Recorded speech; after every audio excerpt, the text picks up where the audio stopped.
Je m'appelle Mathieu Elie. J'ai 70 ans et pendant 45 ans, j'ai été enquêteur pour le fisc. Mon travail consistait à trouver la pourriture sous le vernis. Je ne m'attendais simplement jamais à la trouver au sein de ma propre famille. J'étais en retard pour le dîner de Noël chez ma fille. Quand j'ai ouvert doucement la porte, j'ai trouvé la fête en plein essor. Mon gendre, Tristan, était au milieu de la pièce, levant une flûte de champagne. « Et un dernier toast !» cria-t-il par-dessus la musique, à un avenir sans plus de complications. Quelqu'un a hurlé « Où est ton beau-père, Tristan ?» Tristan a ri. Un son fort et braillard. « Oh, le vieil homme. Il est en retard. Dieu merci. J'espère qu'il est parti pour de bon. » La pièce a éclaté de rire, et j'ai regardé ma propre fille, Émilie, glousser dans sa main et dire « Tristan, sois gentil. » Je suis resté dans l'embrasure de la porte, l'air froid de décembre dans mon dos. Je n'ai pas ressenti de douleur. J'ai ressenti de la clarté. J'ai refermé la porte avec soin, en silence, jusqu'à ce que le loquet s'enclenche. J'ai fait demi-tour et je suis parti. 1 heure plus tard, leur célébration s'est transformée en cauchemar. Ils ne le savaient tout simplement pas encore. Le trajet vers le nouveau quartier d'Émilie me noue toujours l'estomac. Ma Peugeot 508 de 2015, fiable et payée, me donne l'impression d'être une antiquité roulant dans leurs rues immaculées. Chaque maison est un monument à la dette, avec des garages pour 3 voitures et des pelouses si vertes qu'elles semblent fausses. Je suis un homme qui valorise la substance. Ils vivent dans un monde de surface. Je suis un homme simple. J'ai vécu dans le même appartement de 3 pièces en ville pendant 30 ans. Il est propre, organisé, et le prêt immobilier a été remboursé en 1999. Pour Tristan, c'est un taudis. Je le sais parce qu'il me l'a dit. Mathieu, avait-il dit la première fois qu'il est venu, reniflant l'air comme si ma petite cuisine était une offense. Quand vas-tu déménager de cette boîte? C'est un peu déprimant, non? Il ne m'appelle jamais papa. Il m'appelle Mathieu, ou pire, le chef. C'est une petite pique à l'encontre de ma carrière de 40 ans dans la fonction publique. Il pense que j'étais une sorte de comptable gratte-papier pour l'État. Je ne l'ai jamais corrigé. C'était plus facile de le laisser penser que j'étais ennuyeux. C'était plus sûr. « Tu conduis toujours ce truc, le chef ?» demandait-il chaque fois qu'il voyait ma Peugeot. « Tu sais qu'il fabrique des voitures à notre siècle, non ?» Et Émilie, ma fille, elle se contentait de soupirer, un petit son faible. « Tristan, sois gentil. » Son « sois gentil » n'avait jamais aucune force. C'était juste un substitut à une colonne vertébrale qu'elle n'utilisait plus. Émilie était brillante autrefois. Nous débattions de politique, de livres, de la règle du hors-jeu. De vraies conversations. Maintenant, elle ne fait que répéter ses opinions. Elle est devenue fragile, silencieuse. Une aquarelle laissée sous la pluie. Noël était ma fête. La mienne et celle de Claire. Ma défunte femme, Claire, adorait Noël. Nous avions un sapin simple. Je préparais mon fameux gigot d'agneau. Nous écoutions du Tino Rossi. C'était calme. C'était à nous. Depuis que Claire est partie, et surtout depuis qu'Émilie a épousé Tristan, Noël est devenu sa production. Bruyant, Tapax engrave l'œil et creux. J'y vais parce que j'ai promis à Claire que je le ferai. Elle a besoin de toi, Mathieu, m'avait-elle dit à l'hôpital, sa main frêle dans la mienne. Ne la laisse pas dériver. Alors, j'y vais. J'endure les insultes désinvoltes. J'endure la supériorité suffisante d'un homme qui n'a jamais rien construit, seulement emprunté dessus. J'endure Tristan. Mais ce soir-là semblait différent. Le nœud dans mon estomac était plus serré. L'air était déjà vicié avant même que je quitte mon appartement. La vraie raison de la tension, la raison pour laquelle je conduisais à travers cette banlieue misérable, c'était l'appel téléphonique. Il était arrivé mardi dernier. J'organisais mes documents fiscaux pour l'année. Une vieille habitude.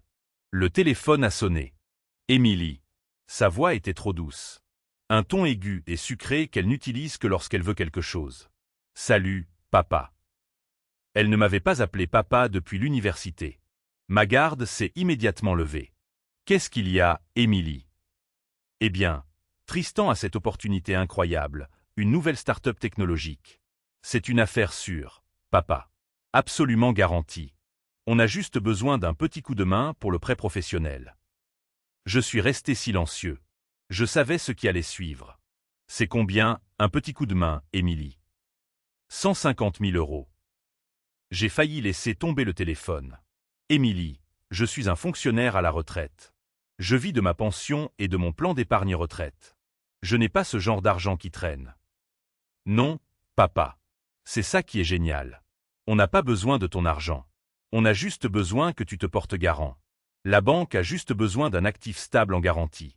Et, eh bien, ton appartement est payé. Voilà. Mon foyer.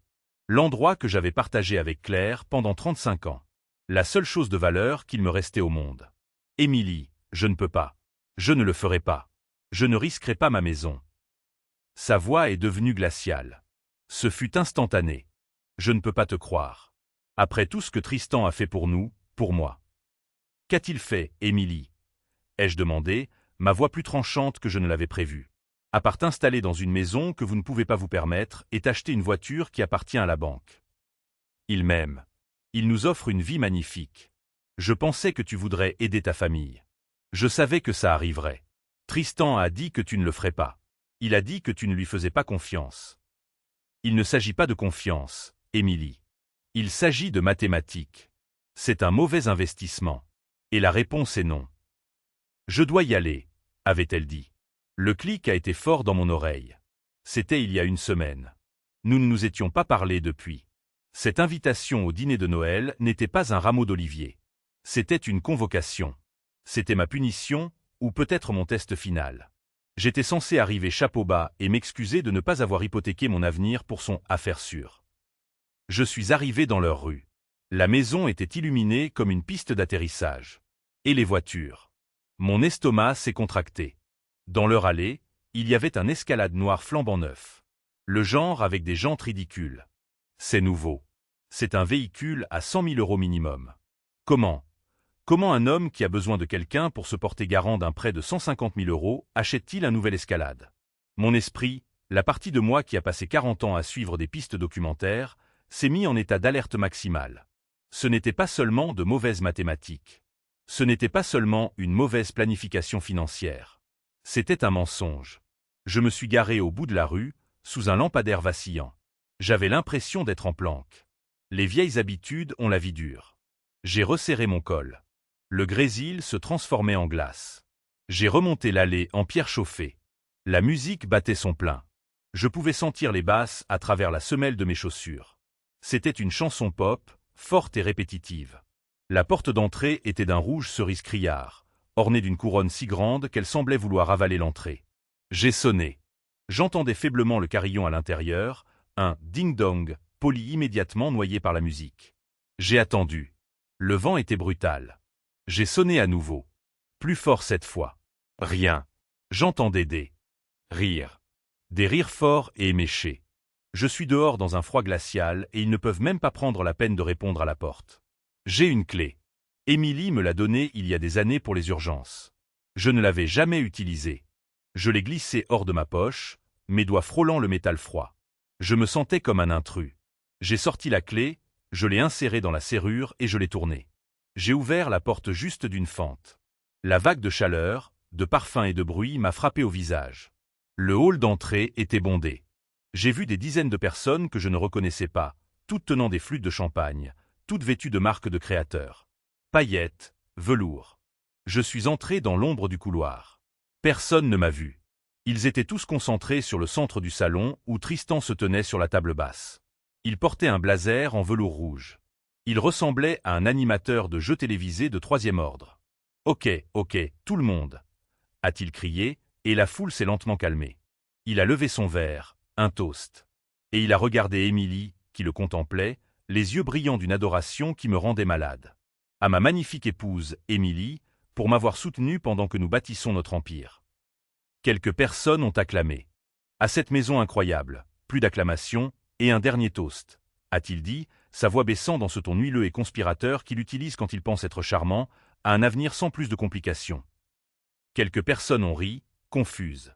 Puis un homme en pull en cachemire, un étranger, a crié « Hé, Tristan, où est ton beau-père » Je pensais que le chef venait. Le visage de Tristan s'est fendu d'un large et vilain sourire. La pièce s'est tue, attendant la chute. « Oh, le vieil homme » a-t-il dit. Il est en retard, comme d'habitude. Il a marqué une pause, laissant le silence planer. Dieu merci, c'est tellement mieux sans lui ici, n'est-ce pas? Il a regardé autour de la pièce, souriant. J'espère qu'il est parti pour de bon. La pièce a éclaté. Ce n'était pas un rire poli. C'était un rugissement fort, authentique et cruel. Ces gens, ces nouveaux amis riches, riaient de moi, du vieil homme. La complication. J'ai cherché Émilie, ma fille. Elle se tenait juste à côté de lui. J'ai observé son visage. Elle a rougi.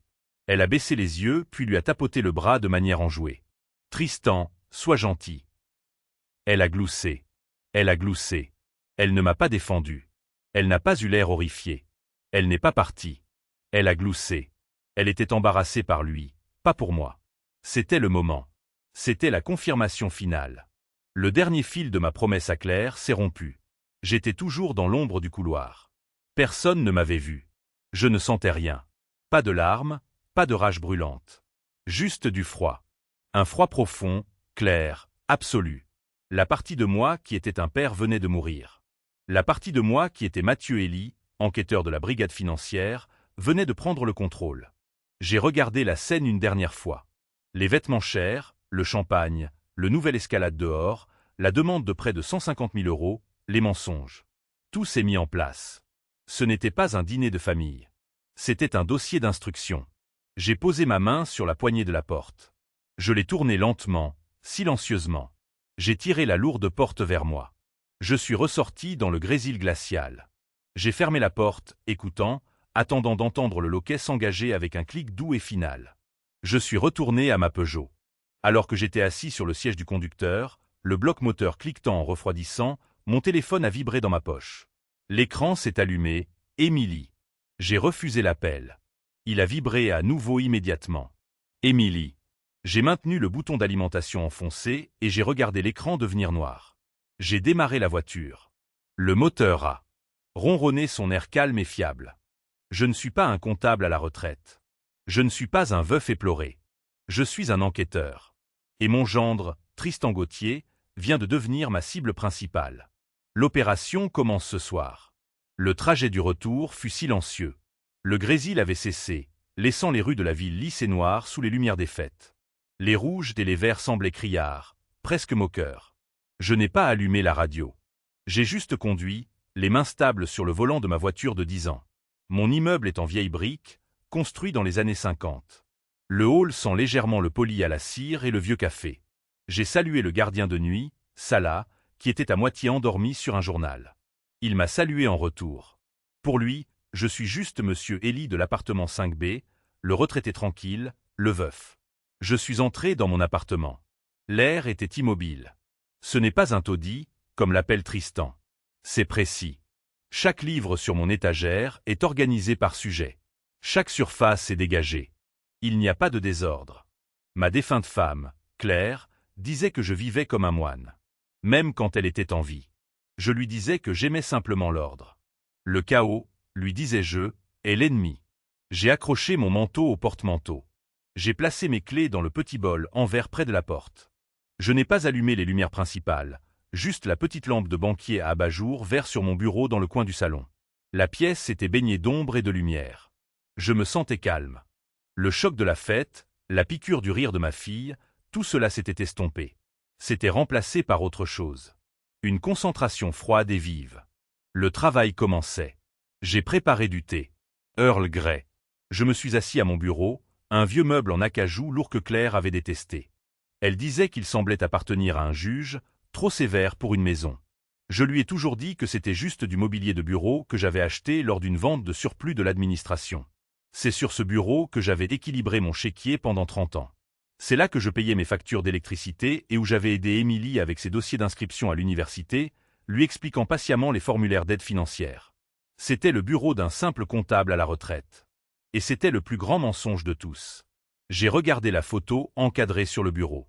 Claire et une Émilie de 6 ans, toutes deux plissant les yeux et souriant sur la plage de Sainte-Maxime. Je l'ai prise. Tu t'es trompée sur lui, Claire, ai-je murmuré au verre. Tu disais qu'il était charmant. Tu disais qu'il avait juste besoin d'être guidé. Mais on ne peut pas guider un serpent. On ne peut que l'enfermer. J'ai reposé la photo, précisément là où elle était. Ma main s'est dirigée vers le tiroir inférieur droit du bureau. Le tiroir que Tristan avait une fois essayé d'ouvrir nonchalamment lors d'une visite.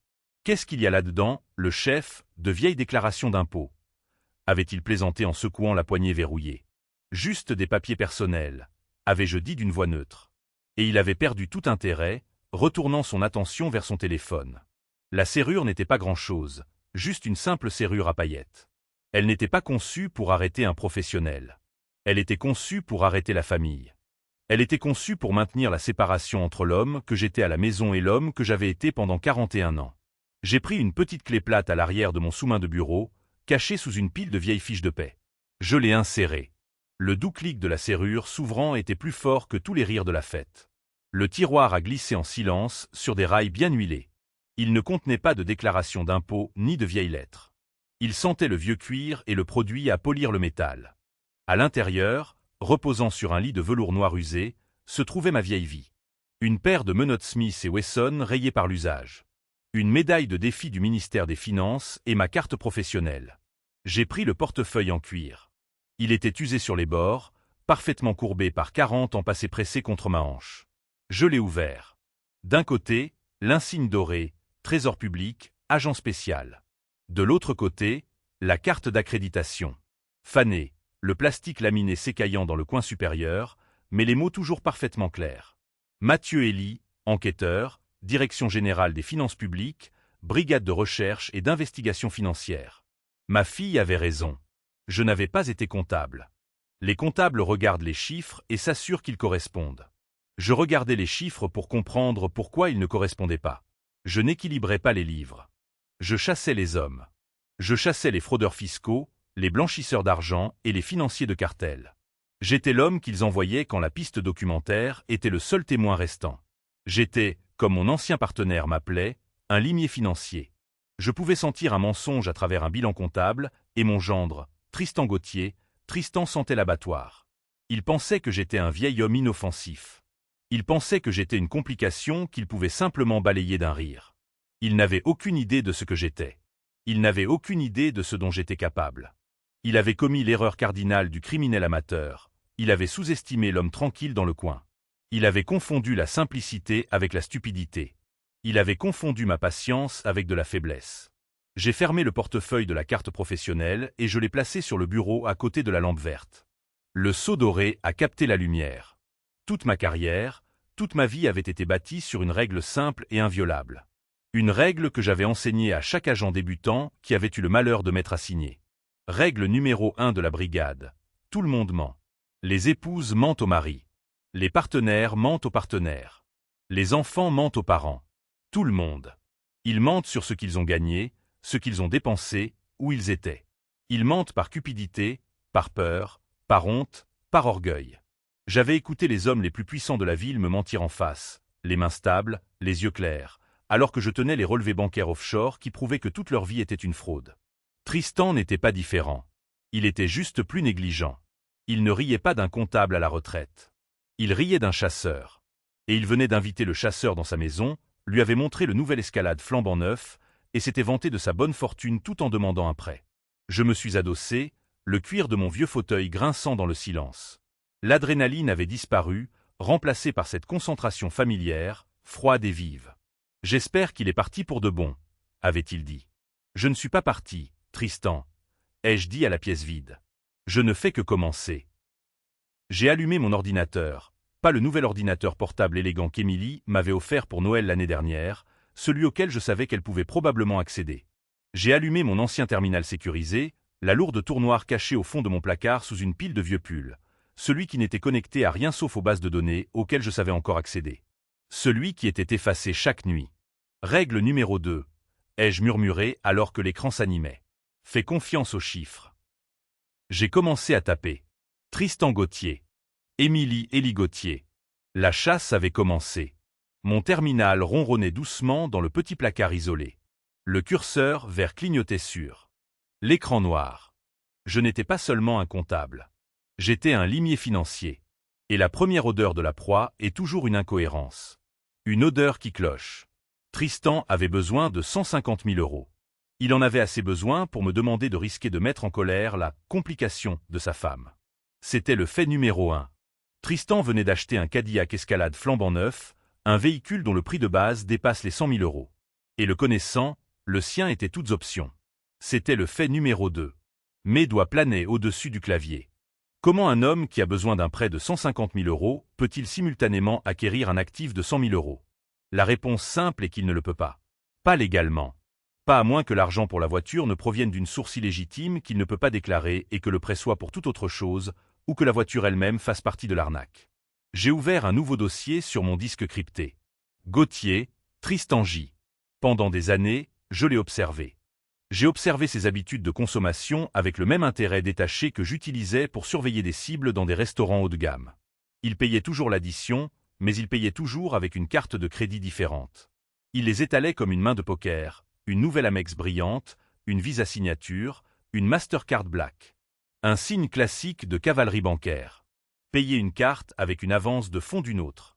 C'est un château de cartes, un homme vivant à crédit sur du temps et de l'argent emprunté. Il n'avait pas d'économie. Je le savais parce qu'Émilie m'avait emprunté 5 000 € en larmes il y a 3 ans, juste après qu'ils aient emménagé ensemble. C'est juste pour couvrir la caution et le premier mois de loyer. Papa. Le chèque de commission de Tristan est en retard. Je lui ai donné l'argent. Je ne l'ai jamais revu. Je ne l'ai jamais réclamé. Je l'ai juste classé. Un point de données. Donc, un homme sans économie, un crédit désastreux et un historique d'emprunt auprès de sa famille a besoin d'un prêt massif, mais il conduit un nouvel escalade. D'accord, Tristan, murmurai-je à l'écran. Voyons les chiffres. Je ne pouvais pas utiliser mes anciennes accréditations du fisc. Ce serait illégal, et je suis avant tout un homme de procédure.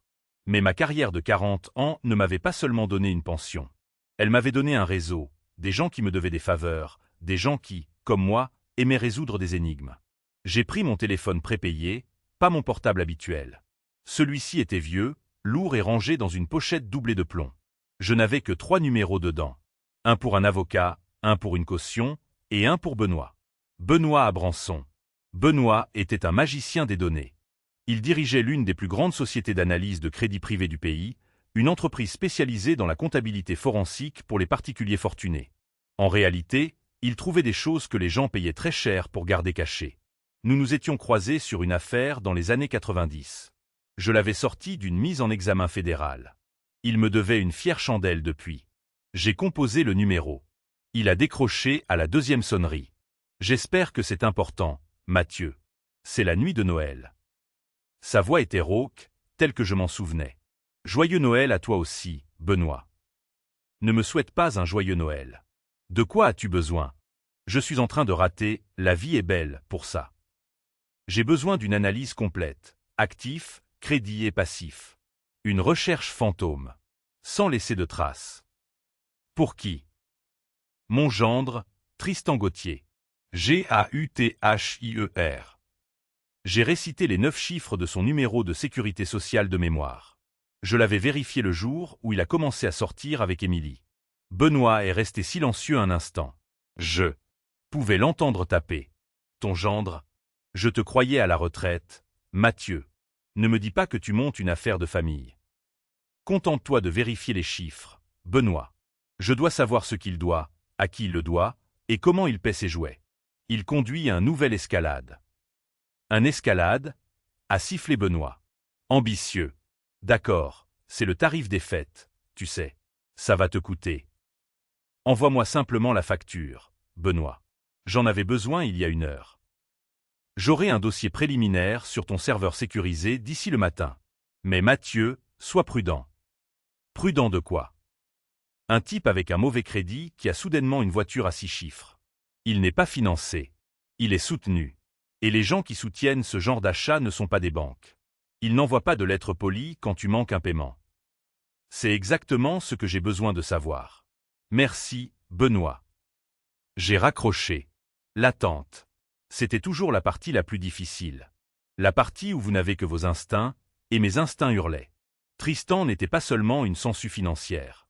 Il était désespéré, et les hommes désespérés sont dangereux. Je suis allé dans ma cuisine et je me suis versé un verre d'eau. J'ai regardé la petite carte bon marché qu'Émilie m'avait envoyée. Joyeux Noël, papa. Amour, E&T. Comme s'ils formaient une seule unité. Mais ce n'était pas le cas. Émilie était le bouclier. Je le voyais maintenant. Tristan l'utilisait. Son nom, son historique de crédit propre, ce qu'il en restait, et sa relation avec moi. Le prêt de 150 000 €. Pourquoi un garant? Pourquoi ne pas simplement demander l'argent? Parce qu'il savait que je ne le lui donnerais pas. Mais se porter garant, c'est un autre type de mensonge. C'est un mensonge par omission. Il ne me demandait pas d'argent. Il demandait mon nom. Un nom qu'il pourrait utiliser pour garantir le prêt, faire défaut, et me laisser avec la dette. Et l'escalade. Ce n'était pas un achat. C'était un paiement ou un cadeau. Un cadeau de quelqu'un qui l'utilisait. Mon esprit s'emballait. Un type avec autant de dettes n'achète pas une voiture de luxe. On lui donne une voiture de luxe, par ses commanditaires, pour le garder docile, pour lui donner l'impression de réussir pendant qu'ils enfoncent leur crochet plus profondément. Il ne s'agissait pas seulement de mon appartement. Il s'agissait de ma fille. Elle était mariée à un homme qui était, au mieux, un imbécile et, au pire, un participant consentant à quelque chose de sombre. J'ai regardé le dossier que j'avais commencé. Gauthier, Tristan J. Les 150 000 € n'étaient pas pour une start-up. C'était le mensonge qu'il avait raconté à Émilie. C'était le mensonge qu'elle m'avait raconté. Un homme qui doit 300 000 € à des usuriers n'a pas besoin de capital de démarrage. Il a besoin d'argent pour un rachat. Il essayait d'utiliser ma maison pour payer ses dettes de jeu avant que les intérêts ou les recouvreurs ne lui brisent les jambes, ou pire. Et le toast, j'espère qu'il est parti pour de bon. Une terreur froide s'est installée en moi. Ce n'était pas une blague. Ce n'était pas juste une insulte. 6 mois, la complication, j'étais parti. Si je devais avoir un accident tragique soudain, approprié pour un homme de 70 ans, qui hériterait de mon appartement payé. Mon unique héritière, Émilie. Et qui contrôlait Émilie? Tristan. Les 150 000 € n'étaient pas le plan A. Mon appartement l'était. Je suis resté assis à mon bureau pendant un long moment, regardant le curseur vers clignoter, attendant le rapport de Benoît. Le chasseur était de retour et la proie venait de menacer ma famille. Non, la proie était ma famille. Je n'ai pas dormi. Un enquêteur ne dort pas quand une affaire est ouverte. Je suis resté assis à mon bureau, la lampe verte projetant une petite flaque de lumière dans l'obscurité de l'aube. Matin de Noël. J'entendais les premiers sons faibles de la ville qui s'éveillaient. Un chasse-neige lointain, un bus matinal. J'ai bu mon thé. Il était froid. Je ne l'avais pas remarqué. Mon esprit triait les points de données, l'escalade, le prêt de 150 000 €, le toast, le gloussement, les dettes que je connaissais déjà. C'était un puzzle, mais la pièce maîtresse manquait. Benoît avait la pièce maîtresse. À 5h04 du matin, le téléphone prépayé a vibré. Une seule vibration stridente. Il a glissé sur le bois poli de mon bureau. Je l'ai laissé vibrer une deuxième fois avant de le prendre. Élie. Mathieu. C'est Benoît. Joyeux Noël. Sa voix était fatiguée. Il avait travaillé toute la nuit. Que as-tu pour moi, Benoît? Je l'ai entendu tirer une longue bouffée sur une cigarette. Eh bien, pour commencer, a-t-il dit, ton gendre est un fantôme financier. Le score de crédit du type est dans les bas-fonds. Il a plus de défauts de paiement que je n'ai eu de repas chaud. Il a 22 cartes de crédit actives, tout au maximum de leurs limites. Il jongle avec les dettes, déplace les soldes, prend des avances de fonds pour effectuer des paiements minimums. C'est un château de cartes classique. C'est un miracle que ce type soit encore debout. Je n'étais pas surpris. Je m'en étais douté. Cela explique la demande de prêt. Aucune banque ne le toucherait. Les banques. Benoît a laissé échapper un rire court et sec. Mathieu. Les banques sont le cadet de ses soucis. Les banques ne font que ruiner votre crédit. Les gens à qui il doit de l'argent, eux, ruinent votre santé. Mes jointures se sont crispées sur le téléphone. Que as-tu trouvé? Les cartes de crédit ne sont que la vitrine, Mathieu. La vraie dette. Elle est privée et elle est énorme. J'ai trouvé des marqueurs de 3 différents bookmakers offshore. J'ai trouvé des traces électroniques de prêts à taux d'intérêt usuraires. Ce ne sont pas des prêts étudiants, mon ami. Ce sont le genre de dettes que vous payez à temps, à chaque fois. Combien, Benoît? Une autre pause. Je l'ai entendu taper sur son clavier. D'après ce que j'ai pu rassembler au cours des 6 dernières heures, le total dépasse les 300 000 €. 300 000. Et les intérêts là-dessus, c'est probablement 10 000 de plus par semaine. Il n'est pas seulement endetté, Mathieu. Il se noie. 300 000 €.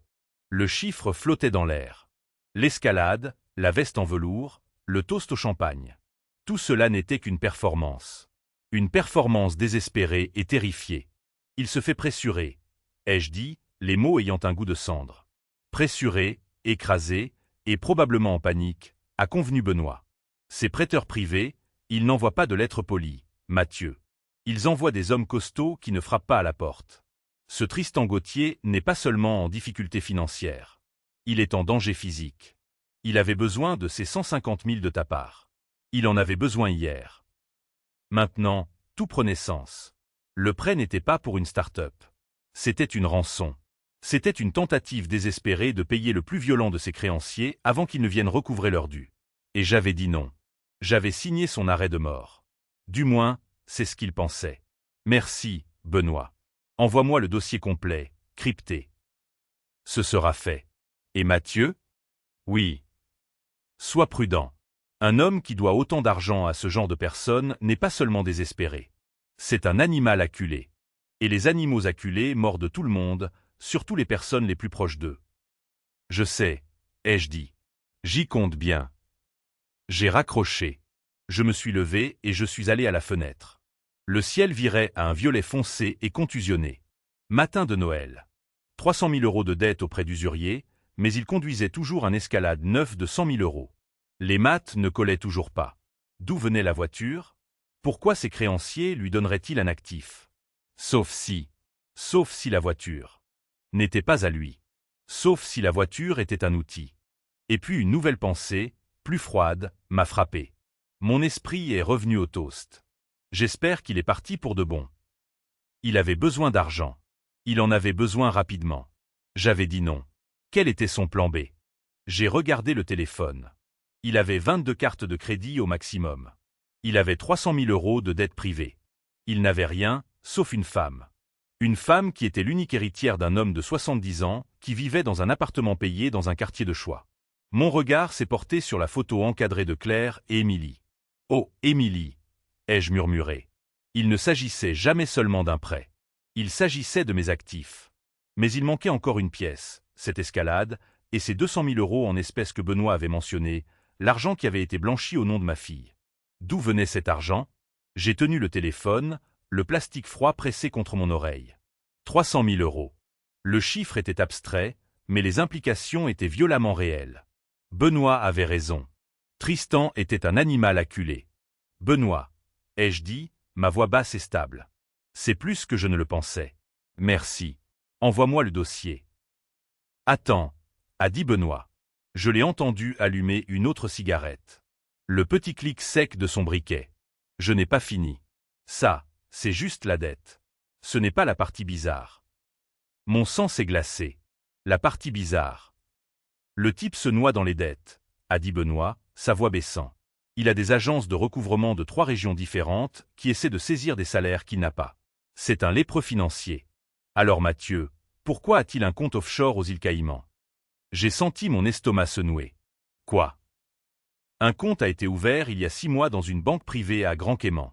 Il n'est pas à son nom. Il est au nom de sa femme. Émilie Gauthier. J'ai agrippé le bord de mon bureau. L'acajou semblait glissant sous mes doigts. Émilie, ma fille, son nom sur un compte offshore. Benoît, tu es sûr? Mathieu, quand est-ce que je ne suis pas sûr? Les numéros de routage ne mentent pas. C'est elle. Le numéro de sécurité sociale correspond. C'est une société écran, mais elle en est la bénéficiaire effective. Maintenant, voici le clou du spectacle. Tu es assis? Je suis assis. Le compte a 6 mois. Pendant ce temps, il a reçu une série de dépôts d'espèces structurés, de petites sommes juste en dessous du seuil de déclaration de 10 000 €, provenant de 5 banques différentes dans 3 régions différentes. C'est de la structuration classique. C'est amateur, mais c'est efficace si personne ne regarde. Combien, Benoît? Total des dépôts en 6 mois, 210 000 €. En espèces. J'ai fermé les yeux. Le silence sur la ligne s'est étiré. Benoît savait ce que ces mots signifiaient. Je savais ce que ces mots signifiaient. 40 ans de ma vie avaient été consacrés à traquer les gens qui faisaient exactement cela. Mathieu. La voix de Benoît était prudente. Du blanchiment d'argent, ai-je murmuré. Bingo, a dit Benoît. Ton gendre n'est pas seulement un joueur, Mathieu. C'est un laveur. Ou il travaille pour un. Il fait circuler de l'argent sale et il utilise ta fille comme paravent. J'ai raccroché le téléphone. Je n'ai pas dit au revoir. J'ai simplement reposé le combiné sur son socle. Je me suis levé et je suis allé à la fenêtre. Le ciel était gris. C'était le matin de Noël. 210 000 € en espèces. Mon esprit, la partie de moi qui n'était pas un père mais un enquêteur, a commencé à relier les pièces. La machinerie froide et dure de mon ancien travail s'est mise en marche. Un homme n'accumule pas 300 000 € de dettes de jeu et ne se voit pas simultanément confier 200 000 € en espèces à blanchir. Ce sont deux mondes différents. Où le sont-ils? Et si la dette et l'argent liquide étaient liés? Et s'il n'était pas seulement un joueur, mais un bookmaker ou un opérateur? Et si les 200 000 étaient le profit et les 300 000 la dette qu'il devait à ses partenaires criminels? Il ne s'agit pas seulement d'un joueur dégénéré essayant de rester à flot. Il s'agit d'un petit escroc qui s'est retrouvé dépassé par des acteurs sérieux. L'escalade, ce n'était pas un achat, c'était un bonus, un cadeau de ses patrons pour le garder heureux, pour lui donner l'impression de réussir pendant qu'il l'utilisait pour déplacer leur argent, et Émilie, ma fille. Je me suis affalé sur ma chaise. Était-elle une participante volontaire? Mon cœur criait, non, elle était faible. Elle était manipulée, mais ce n'était pas une criminelle. Mais mon cerveau d'enquêteur, était impitoyable. Elle a gloussé. Quand Tristan a dit « J'espère qu'il est parti pour de bon », elle a gloussé. Était-ce le gloussement d'une femme embarrassée ou le gloussement d'une complice qui était dans le coup? La blague étant que le vieil homme, la complication, était si naïf qu'il n'avait aucune idée qu'ils étaient assis sur une pile de 200 000 € d'argent sale. La demande de près de 150 000 €. C'était un test. C'était une sonde. Il ne demandait pas seulement un garant. Il testait mes ressources. Il testait ma stupidité. Si j'avais dit oui, cela aurait confirmé leur récit selon lequel j'étais juste un vieil homme financièrement naïf, une ressource à exploiter, un actif à liquider le moment venu. Et mon refus n'était pas seulement un non. C'était une menace. C'était un signe que je n'étais pas aussi facilement contrôlable qu'il le pensait. Et que se passe-t-il quand un animal acculé comme Tristan, qui doit 300 000 € à des tueurs, rencontre un obstacle inattendu? J'espère qu'il est parti pour de bon. Ce n'était pas une blague. Ce n'était pas un souhait. C'était le plan B. Mon Dieu, ce n'était plus un différend familial. Il ne s'agissait plus d'un gendre impoli ou d'une fille irrespectueuse. C'était une affaire fédérale, blanchiment d'argent, complot et maintenant potentielle sollicitation de meurtre. Ma fille était au milieu de tout ça. Elle était soit une victime, soit une complice, et aux yeux de la loi, cela n'avait souvent pas d'importance. Son nom était sur le compte. Elle était la propriétaire légale de cet argent sale. Quand il viendrait chercher Tristan, il viendrait aussi pour elle. J'ai senti une montée d'adrénaline si puissante qu'elle m'a fait trembler les mains. J'étais dans une course. J'étais dans une course contre les gens à qui Tristan devait de l'argent, et j'étais dans une course contre mon propre camp. Mes anciens collègues, si un agent de la brigade financière ou un agent du DGSI avait vent de cette structuration, s'il trouvait ce compte au Caïman avant moi, il ne verrait pas Émilie, ma fille. Il verrait Émilie Gauthier, blanchisseuse d'argent. Elle serait un numéro dans un dossier, une mise en examen, une statistique. Je devais l'atteindre en premier. Je devais l'atteindre lui en premier. Je devais découvrir d'où venaient ces 200 000 €. J'ai regardé l'horloge. 5h30 du matin. Matin de Noël. Ils dormiraient. Ils cuveraient le champagne, rêvant de leur empire. Mon esprit a flashé sur l'escalade. Une voiture comme ça ne s'achète pas avec un chèque. C'est un leasing ou c'est payé par virement bancaire. Il y aurait des papiers. Et le prêt de 150 000 €. Tristan n'aurait pas seulement ça comme une vague idée. Il aurait les documents. Les usuriers avec qui il traitait. Ils utilisent des contrats brutaux, en béton, illégaux. Il devait les avoir quelque part. Et le compte au Caïman. Émilie aurait les informations du compte, les codes bancaires. Savait-elle même ce qu'elle avait? Je devais entrer dans cette maison, non pas en tant que père, mais en tant qu'enquêteur. Je suis allé au placard et j'ai sorti un petit sac de sport lourd et étanche du sol. Mon ancien sac d'intervention. Je n'avais plus besoin des objets qu'il contenait, mais j'avais besoin des compétences qu'il représentait. J'ai pris le téléphone prépayé. J'ai rappelé Benoît. Mathieu, quoi encore? Benoît, j'ai besoin d'autre chose. J'ai besoin du nom des partenaires de Tristan, ceux à qui il doit de l'argent. Mathieu, ce n'est pas quelque chose que tu trouves sur un rapport de crédit. Ça, c'est fouiller dans la boue. C'est dangereux. Je sais ce que c'est. Je sais à qui demander. J'ai juste besoin d'un point de départ. Les bookmakers. Qui les soutient? Benoît était silencieux. Tu n'es plus à la retraite, n'est-ce pas? Je suis juste un père, Benoît. Un père qui essaie de comprendre les affaires de sa fille. C'est ça, a dit Benoît. Ses affaires. Je vais voir ce que je peux trouver. Mais Mathieu, si je trouve un nom, tu ne les appelles pas. Tu m'appelles. Tu comprends? Je comprends. J'ai menti. Non, tu ne comprends pas, a soupiré Benoît. Le créancier principal sur son plus gros prêt. Le nom associé à la SARL est Krupka Enterprises. Anton Krupka. Le nom m'a frappé. Je connaissais ce nom. Je l'avais entendu murmurer lors de briefings d'affaires il y a des années. Pas local. Europe de l'Est. Le genre d'homme qui ne se contentait pas de vous briser les jambes. Il vous achevait. Mathieu, tu es là? Je suis là, Benoît. Merci. J'ai raccroché. Anton Krupka. Tristan n'était pas seulement endetté auprès d'un usurier. Il était en affaire avec la mafia, et il utilisait ma fille pour blanchir leur argent. L'urgence a changé.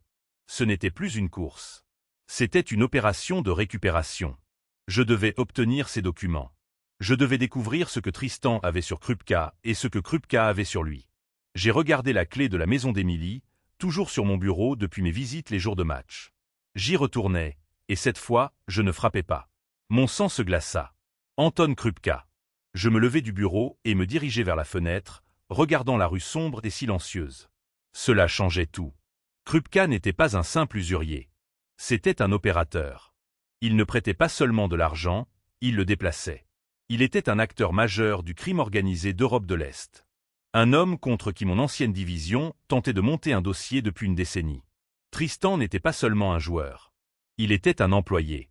Le brouillard dans mon esprit se dissipa, remplacé par une certitude terrible et acérée. Les pièces du puzzle commencèrent à s'emboîter violemment, formant une image bien plus laide que je n'aurais pu l'imaginer. La dette de 300 000 € ne provenait pas seulement de mauvais paris. C'était le montant qu'il devait à Krupka. Peut-être l'avait-il perdu, ou peut-être l'avait-il volé. Peu importait. Il était dans le pétrin. Le prêt de 150 000 € qu'il voulait de moi. Ce n'était pas pour une start-up. C'était son rachat. C'était le paiement désespéré et frénétique qu'il devait faire aux hommes de Krupka avant qu'ils ne le mettent 6 pieds sous terre. Il était terrifié. C'est pourquoi il était si négligent. C'est pourquoi il avait risqué de me demander, moi le chef, la seule personne qu'il avait toujours méprisée. Il n'était pas seulement désespéré pour de l'argent. Il était désespéré pour sa vie. Mais attendez, mon esprit s'accrocha à l'incohérence. S'il était si désespéré pour 150 000 €, pourquoi était-il assis sur 210 000 € en espèces au Caïman? Les mots de Benoît résonnaient, 210 000 € en espèces. Pourquoi un homme qui est à un jour de se faire briser les jambes resterait-il assis sur une pile d'argent plus grande que sa dette? Pourquoi ne pas utiliser l'argent blanchi pour payer l'usurier? J'ai fait les 100 pas dans le petit appartement, une fois, 2 fois. Puis je me suis arrêté. Parce que ce n'était pas son argent. Bien sûr. C'était l'argent de Krupka. Tristan n'était pas un bookmaker.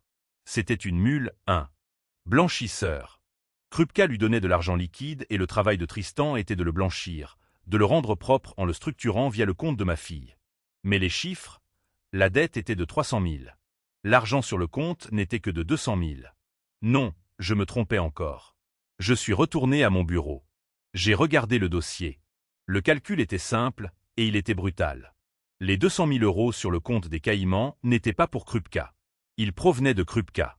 C'était l'argent que Tristan avait blanchi avec succès pour eux. Mais les 300 000, c'était autre chose. C'était sa dette personnelle, son jeu, sa cupidité. Il était dans une position impossible. Il devait 300 000 € à ses patrons de la mafia, mais il ne pouvait pas toucher aux 200 000 qu'il détenait pour eux, car s'il le faisait, il ne se contenterait pas de lui briser les jambes. Il l'exécuterait. Il avait donc 2 problèmes mortels distincts. Il devait payer sa dette personnelle à Krupka, et il devait livrer l'argent propre à Krupka. Il était piégé. Il n'avait aucune issue, à moins qu'il ne puisse trouver une 3e source d'argent. Une source propre. Une source que personne ne surveillait. Un prêt de 150 000 €. Oh mon Dieu, ai-je murmuré. Il avait besoin de mon argent pour payer ses dettes envers la mafia. Mais les 200 000 € sur le compte des Caïmans, pourquoi étaient-ils encore là? Pourquoi n'avait-il pas fini le travail et ne les avait-il pas virés aux gens de Krupka? Une nouvelle prise de conscience, plus froide, s'installa. Parce qu'il n'allait pas le faire. Les 210 000 € n'étaient pas pour Krupka. Ils étaient pour Tristan. C'était son fond de fuite. C'était son plan. Il allait voler la mafia. Son plan était insensé. Il allait utiliser mon nom et mon appartement pour obtenir un prêt de 150 000 euros. Il utiliserait cet argent propre pour rembourser sa dette de jeu personnel. Cela rendrait Krupka heureux, éloignerait les hommes de main et lui achèterait du temps. Puis, avec ses dettes effacées et ses patrons le croyant être un bon petit employé, il prendrait les 210 000 euros qu'il blanchissait et s'enfuirait. Il disparaîtrait. Il allait me voler pour payer la mafia, puis voler la mafia pour lui-même. Et l'escalade. C'était lui qui dépensait son argent volé avant même de l'avoir. L'arrogance pure et aveuglante de la chose. Et Émilie, ma fille, elle serait laissée pour compte. Elle serait celle dont le nom figurerait sur le prêt frauduleux. Elle serait celle dont le nom figurerait sur le compte offshore vide. Quand Krupka se rendrait compte que son argent et son homme avaient disparu, qui viendrait-il chercher? Il viendrait chercher Émilie. Mon sang se transforma en glace. J'espère qu'il est parti pour de bon. Ce toast, ce n'était pas à propos de moi. C'était à propos de lui. Il projetait. Il se voyait déjà sur une plage, parti pour de bon. Mais j'étais toujours un problème, la complication. Si j'étais encore dans les parages, je pourrais contester le prêt frauduleux sur mon appartement. Je pourrais le signaler. Tout le stratagème s'effondrerait avant qu'il ne puisse s'échapper. Il avait besoin que je sois hors du chemin. Parti pour de bon. Il ne se contentait pas de le souhaiter. Il le planifiait. Je devais entrer dans cette maison. Je devais trouver les papiers de ce prêt. Je devais trouver les détails du compte de cette banque des Caïmans. Je devais obtenir les preuves. Pas seulement pour arrêter Tristan, mais pour sauver Émilie. Pour prouver qu'elle était un pion, pas un joueur. J'ai regardé l'horloge, 3h15 du matin, le matin de Noël. La fête serait terminée depuis longtemps. Il dormirait, ivre de champagne et d'arrogance. Je suis allé à mon placard et j'ai sorti le vieux sac d'intervention. Je n'avais pas besoin des objets à l'intérieur. J'avais juste besoin de mes anciennes compétences. J'ai attrapé mes clés. J'ai attrapé mon téléphone prépayé. J'ai quitté mon appartement, un fantôme dans le couloir silencieux. Je n'étais plus Mathieu, le père endeuillé. J'étais l'agent Élie, et je partais en guerre. Je suis retourné dans leur rue. Il était 3h17. La pluie avait nettoyé la glace des routes, mais l'air était mordant. J'ai garé ma Peugeot 3 rues plus loin, à l'ombre d'un grand chêne. Une vieille habitude. Ne jamais se garer dans la ligne de mire de la cible. Le quartier était mort. Les maisons de fête étaient sombres. Même les lumières de Noël Tapax en grave-l'œil sur la pelouse de Tristan avaient été éteintes. Bien. Une maison sombre est une maison honnête. C'est là que vivent les vraies preuves. J'ai marché en silence. Mes chaussures, à semelles en caoutchouc et pratiques, ne faisaient aucun bruit sur le trottoir mouillé. Je me suis déplacé dans l'ombre des haies manucurées. Juste un autre vieil homme promenant son chien si quelqu'un avait été réveillé pour le voir. Mais personne ne l'était. Je suis entré dans le jardin par le portail latéral. Le loquet n'était pas verrouillé. Négligent. Tristan était tout dans l'illusion de la sécurité, le gros escalade, le quartier cher, mais il était négligent avec les détails. Je suis resté devant la porte arrière pendant 60 secondes complètes, à écouter. Rien.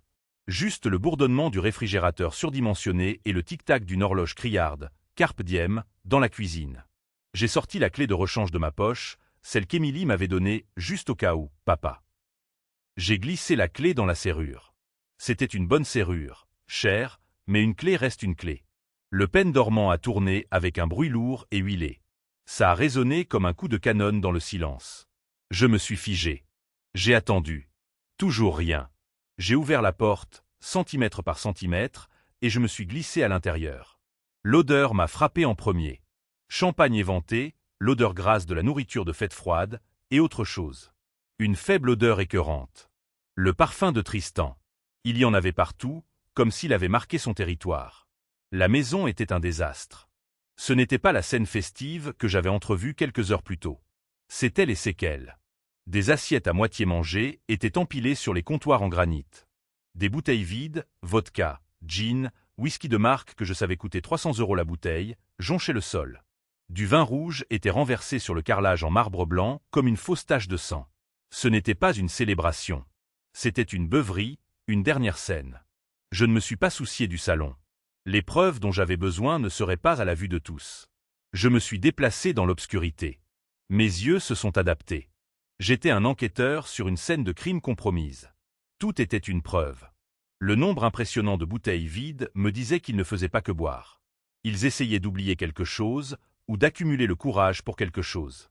J'ai descendu le couloir. Ma cible était la pièce que Tristan appelait son bureau, un nom ridicule pour une petite chambre d'amis où il jouait au caïd. J'ai atteint la porte. J'ai posé ma main sur la poignée en laiton. Je l'ai tournée lentement. Elle n'a pas bougé. Verrouillée. J'ai souri dans le noir. Une serrure de confidentialité résidentielle bon marché. Le genre que vous achetez chez le roi Merlin pour 20 €. Le genre que vous mettez sur une porte de salle de bain, pas un bureau. C'était un amateur.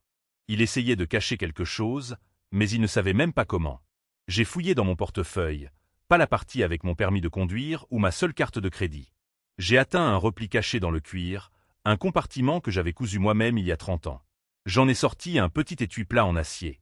À l'intérieur, un jeu de crochets, mes vieux outils, mes vieux amis. J'ai glissé le tendeur dans le bas de la serrure. J'ai appliqué la plus légère pression, juste assez pour bloquer les goupilles. Puis j'ai pris le petit crochet. C'était une mémoire musculaire. C'était comme faire du vélo. J'ai sondé la serrure. Goupille 1. Clic. Goupille 2. Clic. Goupille 3. Il avait acheté un cylindre à 5 goupilles. Il avait probablement pensé que c'était de la haute sécurité. Clic, clic. La 5e goupille était tenace. Elle semblait granuleuse. J'ai relâché la tension du tendeur d'une fraction de millimètre et j'ai poussé la goupille à nouveau. Clic. Le cylindre a tourné. La poignée était libre. Le processus entier a pris moins de 15 secondes. J'ai poussé la porte lentement, menant avec mon épaule au cas où il aurait piégé quelque chose. Il ne l'avait pas fait. Je suis entré et j'ai refermé la porte derrière moi, pas complètement. Je l'ai laissée entr'ouverte. Règle numéro 3, toujours avoir une sortie. Le bureau était pire que la cuisine. Il sentait ce parfum et la peur, une odeur aigre et acide. Je n'ai pas allumé la lumière. J'ai utilisé la petite lampe stylo puissante de mon porte-clés. Un faisceau de lumière blanche, serré comme une aiguille. Le bureau était un désastre. Des piles de courriers non ouverts. Derniers avis. Enveloppes estampillées en rouge. Urgent, en retard. C'était le bureau d'un homme à court de temps. Je suis allé directement au tiroir principal du bureau. Verrouillé. Bien sûr. Celui-ci était meilleur. Une vraie serrure de classeur. Ça m'a pris presque 1 minute. Le tiroir a glissé en s'ouvrant avec un doux bruit de métal sur métal. J'ai dirigé ma lumière à l'intérieur et c'était là. Ma lampe stylo a percé l'obscurité du tiroir. C'était le chaos. Pas le chaos organisé de mon propre bureau, mais le chaos désespéré d'un homme essayant de se cacher des choses à lui-même. Des reçus froissés de station-service, une poignée de monnaie, des stylos desséchés, un seul bouton de manchette triste, une pile de vieilles cartes de crédit refusées et coupées en deux. C'était le cimetière de ces vies ratées précédentes. J'ai passé mes doigts le long du côté du tiroir, sous le rebord. Rien. J'ai écarté les vieilleries. Mes doigts ont heurté quelque chose de dur. Un double fond. Non, un portefeuille en cuir. Il était neuf, cher, et complètement déplacé dans ce tiroir d'échecs. Il était embossé de lettres dorées, Grand Holdings Incorporated. J'ai presque ri. Holdings. L'arrogance. Tristan ne détenait rien. Il devait. Je l'ai soulevé. Il était lourd. Je l'ai posé sur le bureau et je l'ai ouvert. À l'intérieur, tout était méticuleusement organisé. Un contraste terrifiant avec le tiroir d'où il venait. C'était son vrai bureau. C'était le plan. Ma lumière a balayé les onglets. Facture. Projection. Offshore. J'ai senti mon pouce accélérer. Je suis allé directement à l'onglet offshore. C'était là. Des relevés bancaires de Grand Cayman. Le numéro de compte et le nom, Émilie Eligotier. Ma fille, ma sotte et aveugle fille. J'ai vu les dépôts, comme Benoît l'avait dit. Structuré, 10 000 ici, 9 500 là. Un total de 210 000 €. J'ai vu des bordereaux de retrait, 50 000 € virés il y a 2 semaines. J'ai vérifié l'onglet des factures. Une facture correspondante de Krupka Enterprises, estampillée « Payé ». Donc, il les payait. Il était en train de payer ses dettes. Mais où trouvait-il l'argent? Il le blanchissait, oui, mais il le dépensait aussi. Puis j'ai vu le bon de commande pour l'escalade. Ce n'était pas un leasing. Il l'avait acheté comptant. 114 000 € payés en totalité la semaine dernière. Mon esprit tournait à plein régime. Il avait utilisé l'argent blanchi. Il avait utilisé l'argent de Krupka pour s'acheter un jouet. Espèce d'idiot, ai-je murmuré. Espèce de magnifique idiot suicidaire. Ils n'étaient pas seulement endettés auprès de la mafia. Ils les volaient. Ils blanchissaient leur argent et le dépensaient ensuite. Il n'était pas seulement une mule. C'était un voleur. Cet homme était déjà mort. Il ne le savait tout simplement pas. Krupka finirait par le découvrir. Ce n'était qu'une question de temps. Cela changeait le mobile. Le prêt de 150 000 € qu'il voulait de moi. Ce n'était pas pour payer Krupka. C'était pour remplacer l'argent qu'il avait volé à Krupka avant que Krupka ne le découvre. Il essayait de boucher un trou dans un barrage avec ma maison. J'ai continué à fouiller. Je devais trouver la demande de prêt. Elle devait être ici. J'ai senti un dossier plus petit, glissé dans la pochette arrière du portefeuille en cuir. Il n'était pas embossé. C'était un simple dossier manille. Il portait un mot écrit de la main négligée de Tristan, Apex. Je l'ai ouvert. L'entête était agressif. Apex capital privé. Quand les banques disent non, nous disons oui. Ma peau s'est hérissée. Je connaissais ce monde. Ce n'était pas une banque. C'était un prêteur sur gage. Le genre de personne qui opère dans une zone grise légale, facturant des taux d'intérêt qui feraient rougir un usurier. Ils sont plus rapides que les banques et leur processus de saisie est efficace. J'ai lu la première page. C'était une demande de prêt. Montant principal, 150 000 €. Taux d'intérêt, 22,5% variable. Frais de dossier, 15 000 €, payable à la signature. Ce n'était pas un prêt. C'était une exécution. Tristan n'essayait pas de monter une entreprise. Il essayait de survivre aux 30 prochains jours. Ma lumière a balayé les pages. Emprunteur, Tristan Gauthier. Co-emprunteur, Émilie Gauthier. Bien sûr. Il l'avait embarqué là-dedans aussi. S'il faisait défaut, il viendrait la chercher. Mais ce n'était pas suffisant. Un prêteur comme Apex, il ne se contenterait pas des signatures de 2 personnes noyées sous les dettes. Il voudrait quelque chose de réel. Il voudrait une garantie. J'ai tourné la page pour voir l'accord de garantie. Mon cœur s'est arrêté. J'ai lu la ligne, mais mon cerveau ne pouvait pas la traiter. Je l'ai relue. Garantie nantie. La propriété située au 412, rue de la République, appartement 5B, Lyon. Titulaire, Mathieu Elie. Je ne pouvais plus respirer. Mon appartement. Ma maison. La maison que j'avais partagée avec Claire. La maison que j'avais payée. La seule chose que je possédais. Ce monstre. Cet enfant. Il utilisait ma maison, ma vie, pour payer sa stupidité. J'ai pensé, c'est impossible. Ils auraient besoin de ma signature. Je n'ai jamais signé ça. Mes mains tremblaient. Pas de peur. D'une rage si froide qu'elle brûlait. J'ai tourné la page, la dernière page, la page des signatures. Et c'était là. Mathieu Elie. C'était ma signature. Elle était parfaite. La boucle du H, le trait descendant vif du Y, la légère inclinaison vers le haut que je lui donnais toujours. C'était impeccable. Salaud, ai-je dit, ma voix un grognement bas dans la pièce silencieuse. Absolu salaud. Quand avait-il obtenu ça? Et puis je me suis souvenu. Un souvenir diffus, vif et écœurant. Il y a 2 mois, un samedi. Je regardais le match. Tristan était passé à l'improviste. Il avait semblé serviable. Et, le chef. J'aide juste Émilie à consolider certains de ses vieux prêts étudiants. La banque a besoin d'une signature de bonne foi d'un membre de la famille. Ce n'est pas une garantie. C'est juste une référence morale. Ça prouve que la famille est stable. Il avait poussé une pile de papier devant moi. C'est juste cette page du bas, papa. Il m'avait appelé papa. Il ne m'appelait jamais papa. J'avais été distrait. Le match était dans les dernières minutes. J'avais griffonné mon nom, Mathieu Elie, sur la ligne qu'il avait indiquée. Je n'avais même pas lu l'entête.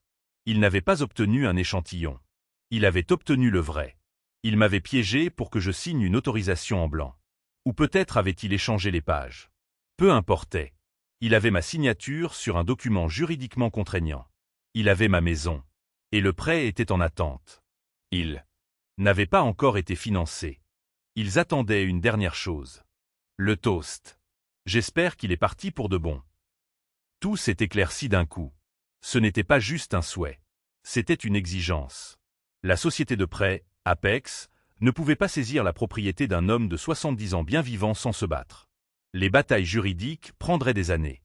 Mais si le propriétaire était parti, s'il avait un accident tragique, ou s'il était soudainement déclaré mentalement incompétent et placé dans un établissement, alors l'unique héritière, Émilie, pourrait prendre le contrôle de la succession, et son mari Tristan pourrait finaliser le prêt, obtenir ses 150 000 euros, payer Krupka, et fuir le pays avec les 200 000 euros d'argent blanchi, laissant Émilie affronter la mafia et le fisc.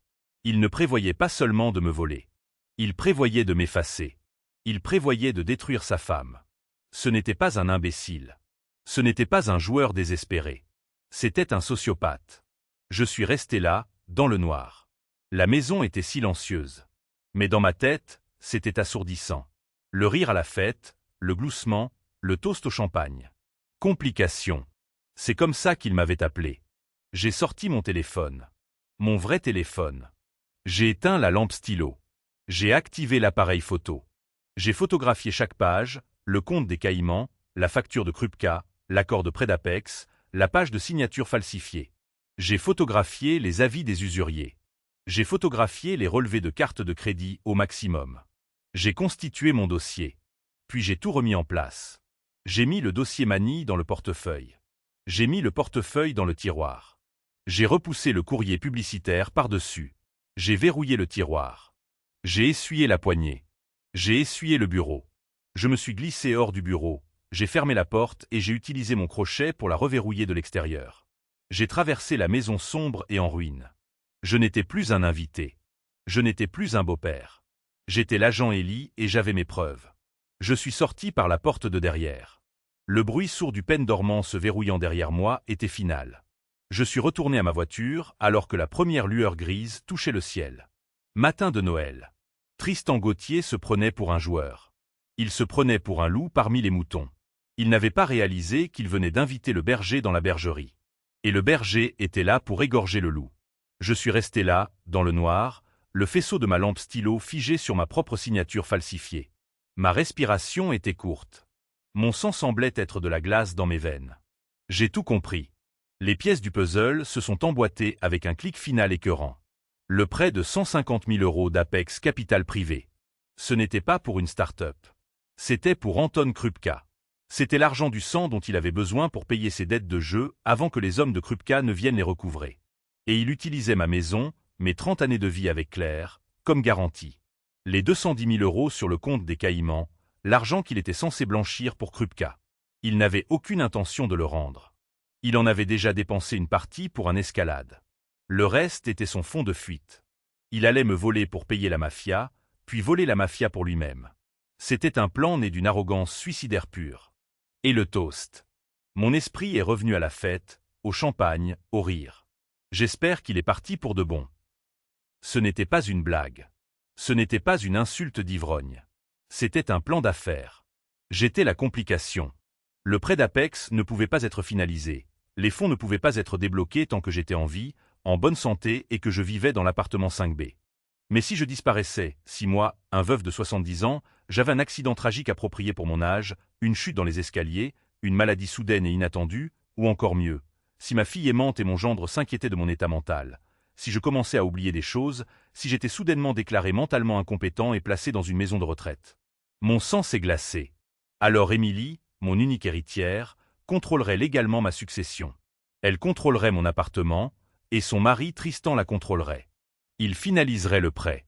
Il paierait Krupka, puis il viderait le compte des Caïmans et disparaîtrait, laissant Émilie porter le chapeau.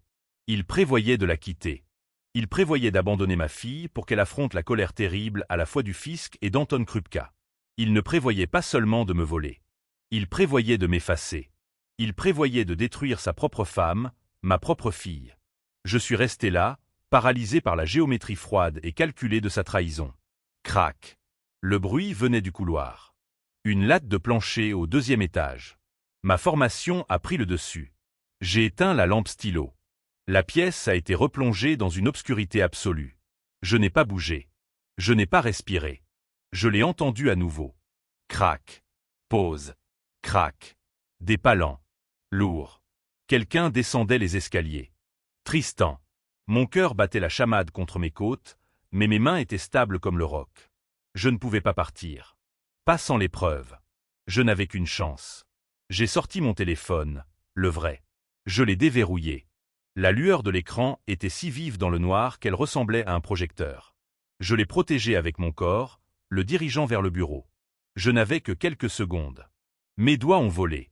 Clic, La demande de prêt d'Apex. Clic. La page de signature frauduleuse avec mon nom. Clic. Le relevé bancaire des Caïmans. Clic. La facture de Krupka. Clic. Le bon de commande de l'escalade. Les pas étaient en bas des escaliers. J'ai entendu le bruit sec de la porte du réfrigérateur s'ouvrir dans la cuisine, suivi du glouglou de l'eau versée dans un verre. Il avait soif, probablement ivre. J'ai continué à prendre des photos. Les relevés de cartes de crédit, les lettres des usuriers, chaque page. L'appareil photo de mon téléphone était silencieux, mais pour moi, chaque cliché sonnait comme un coup de feu. J'ai terminé la dernière page du prêt d'Apex. J'ai entendu le verre se poser durement sur le comptoir en granit. J'ai glissé le téléphone dans ma poche. J'ai remis le dossier manille dans le portefeuille. J'ai remis le portefeuille dans le tiroir. J'ai fait glisser le courrier publicitaire par-dessus. J'ai fermé le tiroir. Il n'a fait aucun bruit. Je me suis levé. Je l'ai entendu marcher depuis la cuisine. Ses pas étaient mal assurés, traînants. Il se dirigeait vers le bureau. Il vient ici. Ma sortie était bloquée. La porte était juste entr'ouverte, mais il était entre moi et le couloir. Je n'ai pas paniqué. J'ai balayé la pièce du regard. Fenêtre verrouillée. Une chute abrupte vers le patio en béton. Pas de placard. Je me suis déplacé silencieusement, 2 pas, et je me suis glissé dans le petit placard à manteau. J'ai tiré la porte presque complètement, laissant une fente d'un cheveu pour voir à travers. J'ai retenu mon souffle. La porte du bureau s'est ouverte en grand. Une barre de lumière du couloir a coupé la pièce. Tristan se tenait dans l'embrasure de la porte, une silhouette sombre. Il était juste en caleçon et en t-shirt. Il titubait, tenant un verre d'eau. Il a tendu la main à l'intérieur et a actionné l'interrupteur. Clic, clic, clic. La lumière ne s'est pas allumée. J'ai expiré un souffle que je ne savais pas que je retenais. L'ampoule avait grillé. Il était trop ivre ou trop stupide pour l'avoir remplacé. Merde, a-t-il marmonné. Il a tâtonné dans le noir, sa main frôlant le bureau. Il cherchait quelque chose, son portefeuille, son téléphone. Puis sa main a trouvé le tiroir du bureau, celui que je venais de verrouiller. Il a tiré. Il a résisté. Il a tiré à nouveau, plus fort. Grincement. Mais quoi? Il s'est retourné, a cherché son téléphone sur la console du couloir et a allumé sa lampe de poche. Le faisceau a percé l'obscurité, illuminant le bureau. Je regardais à travers la fente de la porte du placard. J'ai vu son visage. Yeux gonflés et rouges, injectés de sang. Il a dirigé la lumière vers la serrure. Il a vu qu'elle était verrouillée. Il a grogné. Il a fouillé dans sa poche et a sorti son propre jeu de clés. Il a tâtonné, essayant de trouver la petite clé du bureau. « Dépêche-toi, vieil homme, ai-je pensé. Va te coucher. » Il ne la trouvait pas. Il a juré, frustré, et a frappé du poing sur le bureau. « Peu importe, » a-t-il bredouillé. « Demain. » Il a éteint sa lampe de poche et est retourné en titubant dans le couloir, laissant la porte du bureau grande ouverte. Il est remonté en traînant les pieds. Crac, crac, crac. J'ai attendu. J'ai compté jusqu'à 300. 5 minutes complètes. Silence. Je suis sorti du placard. Je n'ai pas pris la peine de reverrouiller la porte du bureau. Ça n'avait plus d'importance maintenant. J'ai traversé le salon en ruine, passant devant le vin renversé et le fantôme de la fête. Je suis allé à la porte de derrière, j'ai déverrouillé le pêne dormant et je suis sorti dans la nuit. L'air froid m'a frappé au visage. Je n'ai jamais été aussi heureux de le sentir. J'ai verrouillé la porte derrière moi. J'ai marché rapidement, silencieusement, à travers le portail, dans la rue, et jusqu'à ma voiture. Je me suis assis à l'intérieur, les mains sur le volant, mon cœur battant toujours la chamade. J'avais les preuves. J'avais le dossier. J'ai regardé en arrière la maison sombre, silencieuse et chère. Ce n'est pas un jeu, Tristan, ai-je murmuré. J'ai démarré la voiture et je suis parti. Juste un autre vieil homme disparaissant dans l'aube. Non, criait-elle toujours au téléphone. Papa, ce n'est pas comme ça. Il ne ferait pas. Il est juste sous une pression énorme. Cette start-up, c'est tout pour lui. Il a dit que tu devais signer comme référence morale. C'est tout. J'écoutais ses excuses, les mensonges qu'elle se racontait, les mensonges qui lui avaient servi. C'était pathétique. Il était temps de couper le dernier fil de son déni. Il ne s'agit pas d'une start-up, Émilie, ai-je dit, ma voix glaciale. Il s'agit d'Anton Krupka. Les sanglots cessèrent instantanément. C'était comme si j'avais actionné un interrupteur. Le silence qui suivit de son côté du téléphone fut le son le plus terrifiant que j'ai jamais entendu. C'était le son d'une terreur absolue et sans fond. Comment. A-t-elle murmuré. Sa voix n'était plus pleurante. C'était un croassement sec et rauque. Comment connais-tu ce nom? Donc, elle savait. C'était la réponse à ma question. Elle n'était pas seulement un pion. Elle n'était pas seulement une imbécile. Elle était une participante. Peu importe comment je le sais, Émilie. Ce qui compte, c'est que je sais. Je connais la dette de 300 000 €. Je connais les hommes à qui il doit de l'argent. Et je sais pourquoi il est si désespéré pour avoir mon argent. Papa, s'il te plaît. Tu ne comprends pas, commença-t-elle, la panique montant à nouveau dans sa voix. Oh, je comprends parfaitement, ai-je dit. J'ai juste une dernière question pour toi, et je veux que tu réfléchisses très, très attentivement avant de me répondre. Quoi? Le compte aux Caïmans, Émilie? Les 210 000 € à ton nom? Tu savais ça aussi? Elle a craqué. Le son qui est sorti du téléphone n'était pas un sanglot. C'était un cri. Un cri animal à pleine gorge de pure terreur non filtrée. Elle avait enfin réalisé que le jeu était terminé. Elle avait enfin réalisé que je savais. Tout. Papa, s'il te plaît. A-t-elle hurlé. Tu dois nous aider. Il ne m'a pas dit. J'ai juste signé les papiers. Il a dit que c'était un compte d'investissement pour notre avenir. Je ne savais pas d'où venait l'argent. Je ne savais pas. Tu ne savais pas? Ai-je répété. Toi, une femme avec un master en finance, tu ne savais pas que des dépôts d'espèces structurés juste en dessous de 10 000 € sont un crime fédéral? Tu ne savais pas qu'un compte offshore à ton nom détenant 200 000 € en espèces non traçables était juste un peu irrégulier? Je n'ai pas demandé. Je ne voulais pas savoir. Il a dit que c'était mieux si je ne savais pas. Oui, Émilie. C'était mieux pour lui. Parce que maintenant, tu n'es pas seulement co-signataire d'un prêt frauduleux. Tu es une participante active dans une opération de blanchiment d'argent pour le crime organisé. Oh mon Dieu! Oh mon Dieu! Oh mon Dieu! Papa, s'il te plaît. Qu'est-ce que je dois faire? Qu'est-ce qu'on doit faire? Il n'y a pas de « on », Émilie, ai-je dit, ma voix dure comme du granit. Il n'y a que toi. Tu es au milieu d'une affaire fédérale. Ton mari est sur le point de t'abandonner et de te laisser affronter les hommes de Krupka et le fisc toute seule. Il ne le ferait pas, sanglota-t-elle. Il ne me ferait pas ça. Il m'aime. Il a juste peur. Il est en haut en ce moment. Il est. C'est pour ça que tu as gloussé, Émilie? Les jeux interrompus. La question était un scalpel. Quand il s'est tenu sur cette table basse et a porté un toast à ma disparition. Étais-tu aussi dans le coup? Riais-tu de la complication? Non. J'étais ivre. J'étais embarrassé. Elle ne pouvait pas former une phrase. Elle était piégée.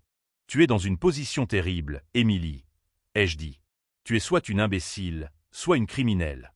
Et en ce moment, le gouvernement ne va pas se soucier de la distinction. Ton nom est surtout le prêt, le compte offshore. Tu es le visage légal de toute son entreprise criminelle. Mais il est là, insista-t-elle, un plaidoyer désespéré et enfantin. Il est en haut. Il dort. On peut lui parler. On peut arranger ça. Je vais le forcer à les appeler. Il peut expliquer. J'étais toujours garé dans la rue sombre, mon point de vue parfait. J'avais une vue dégagée sur leur maison. Les lumières de la chambre principale étaient allumées. Mais pendant qu'elle parlait, pendant qu'elle insistait qu'il était juste là, je l'ai vu. La lumière de la chambre principale, au 2e étage, s'est éteinte. Il n'est pas en haut, Émilie, ai-je dit, ma voix neutre. Il est en train de partir. Quoi? Non, il est juste, il est dans la salle de bain. Non, Émilie. Je peux voir ta maison. Il vient d'éteindre la lumière de la chambre. Il a fait ses valises pendant que tu étais au téléphone avec moi. Il est sur le point de partir. Tu mens. Tu essaies de me faire peur. Vraiment? Va vérifier. Vas-y. Monte les escaliers. Va voir si l'homme qui t'aime est toujours là. Je l'ai entendu laisser tomber le téléphone. Je l'ai entendu claquer contre un sol dur. J'ai entendu ses pas étouffés courir. Tristan. Sa voix était un cri lointain. Tristan. Je l'ai entendu monter les escaliers en courant. Je l'ai entendu ouvrir la porte de la chambre en la claquant. Puis le silence. Juste le son vide d'une ligne téléphonique ouverte. Quelques secondes plus tard, je l'ai entendu le reprendre. Elle ne criait pas. Elle ne pleurait pas.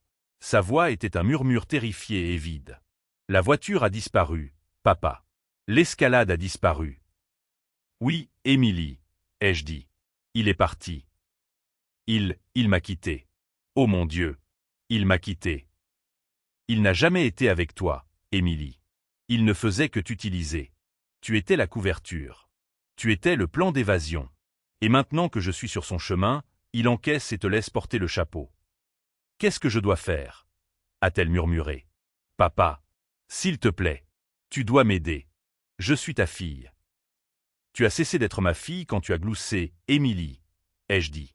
Quand tu as regardé ton mari porter un toast à ma disparition et que tu as gloussé. J'ai raccroché le téléphone. Je suis resté assis dans ma voiture.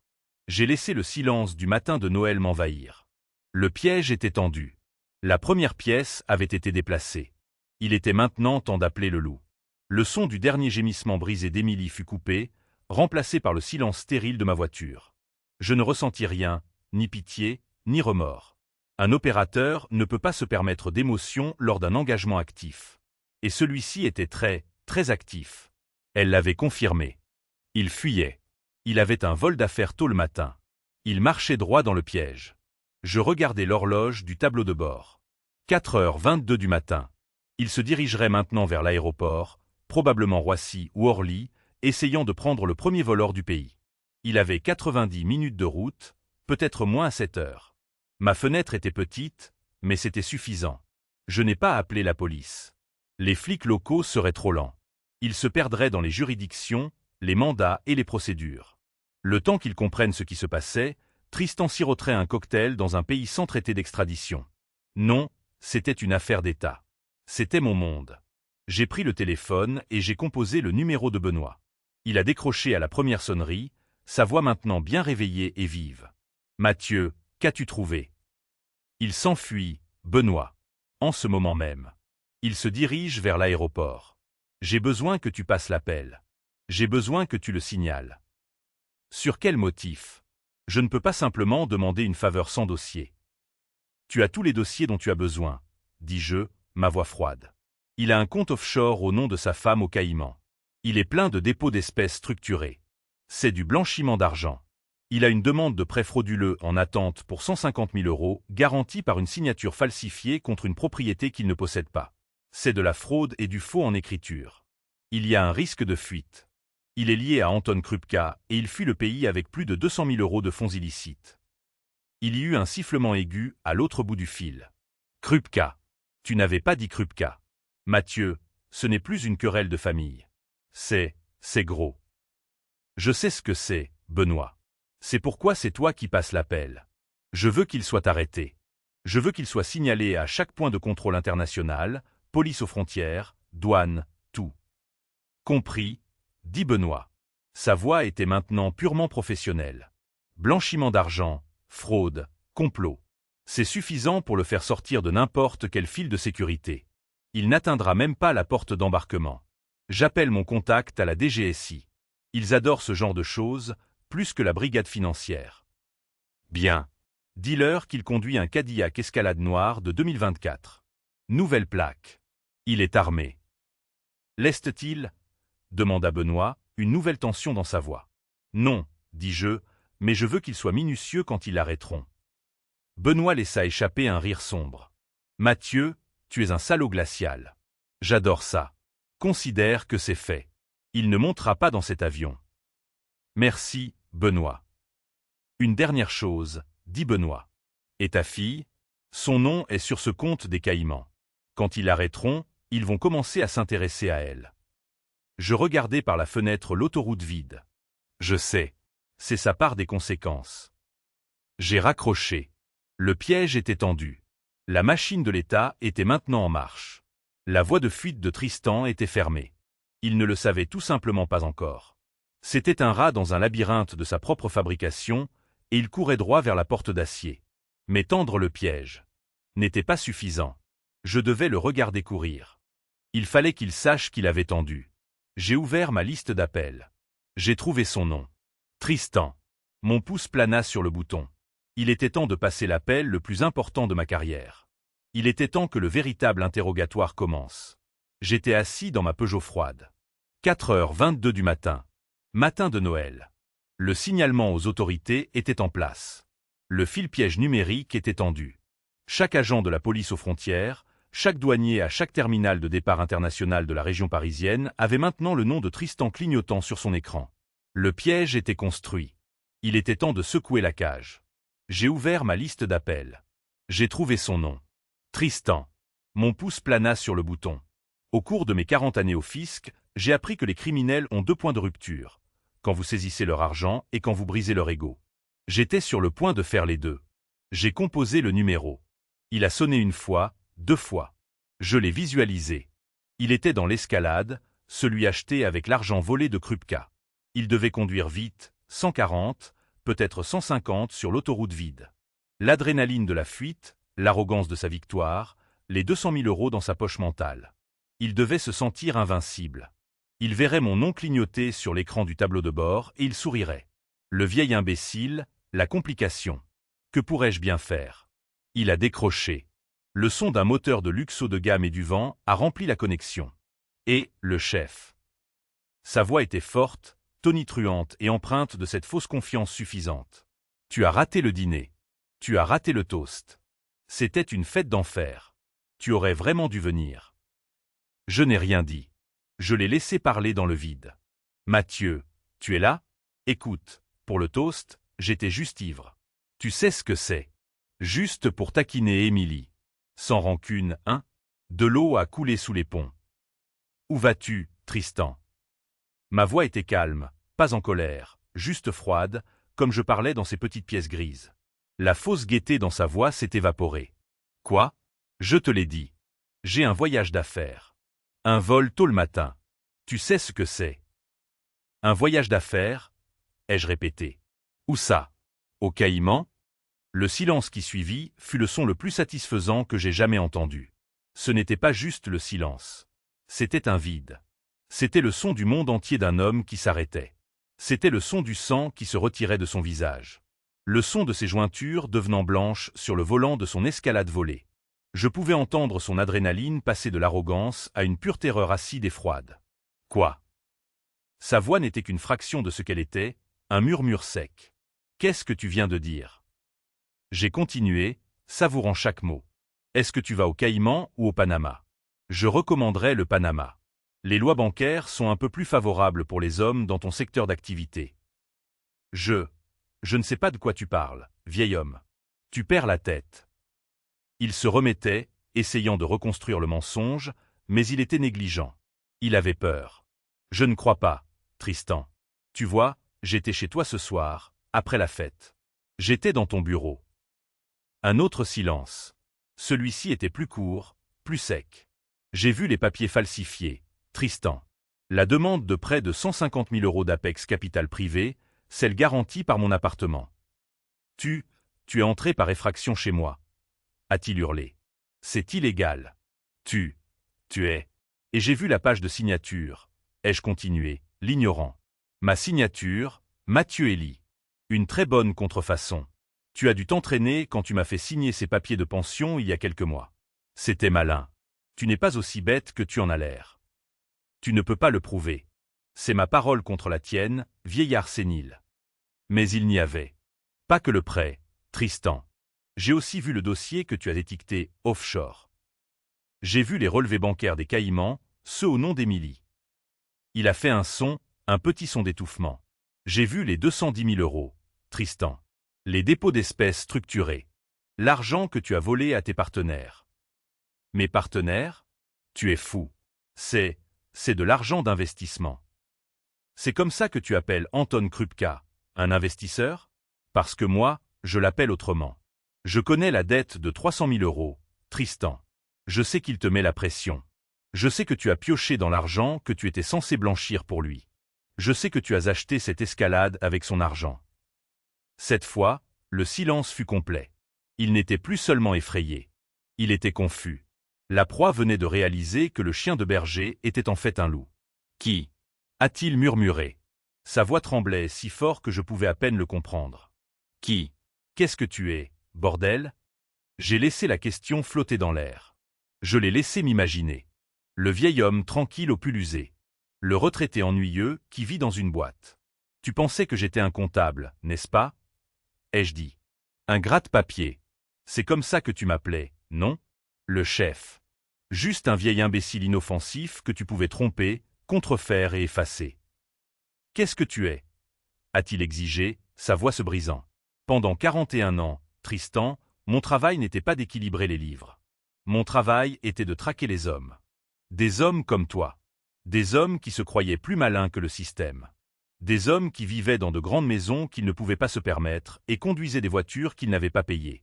Des hommes qui utilisaient leurs femmes, leurs amis, leurs parents comme boucliers. Je suis un agent spécial du fisc, division des enquêtes criminelles. Ou du moins, je l'étais. Et en 40 ans, Tristan, tu es le blanchisseur d'argent le plus arrogant, incompétent et négligent que j'ai jamais eu le déplaisir d'analyser. Ta structuration? Une blague. Utiliser le vrai nom de ta femme? Une erreur de débutant. Voler Anton Krupka? Ce n'est pas seulement stupide. C'est une lettre de suicide. Il respirait lourdement dans le téléphone, hyperventilant. Tu ne peux rien prouver de tout ça, a-t-il crié. C'était sa dernière défense désespérée. Ce ne sont que des papiers. Tu les as volés. C'est inadmissible. Tu es à la retraite. Tu n'es rien. Tu as raison, Tristan.